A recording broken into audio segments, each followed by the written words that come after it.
এগুলো হচ্ছে বিলম্ব ফল, গাছ থেকে পেড়ে ধুয়ে নিয়েছি।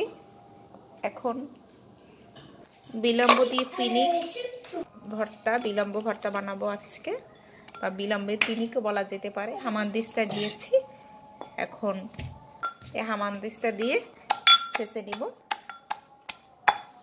এগুলো নরম, এগুলো থেতো করে নিয়েছি। এখন দিয়ে দিচ্ছি লবণ, চিনি দিয়ে দিলাম স্বাদ মতো, আর হচ্ছে একটা শুকনো মরিচ, টালা মরিচ যেটাকে বলে, এটা একটু ম্যাশ করে দিয়ে দিচ্ছি। চিলি ফ্লেক্স যেটাকে বলে সেটা দিয়ে দিলাম, আর দিয়ে দিচ্ছি একটু বিট লবণ। এখন আবার মিক্স করে নিচ্ছি। অনেক রসালো। এখানে একটু ধনে পাতা কুচি দিলে আরও স্বাদটা বেড়ে যেত। এই মুহূর্তে নাইট ডিপে আছে, এই জন্য দিলাম না।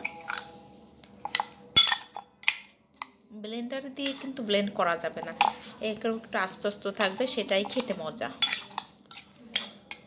খেয়ে টেস্ট করে নিচ্ছি। মাশাআল্লাহ,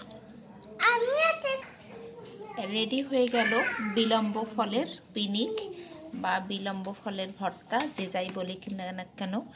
বিলম্ব ফলের বানানিও বলে অনেকে আঞ্চলিক ভাষায়। তো খুবই টেস্টি হয়েছে, আপনারা ট্রাই করতে পারেন। আল্লাহ হাফেজ, আসসালামু আলাইকুম।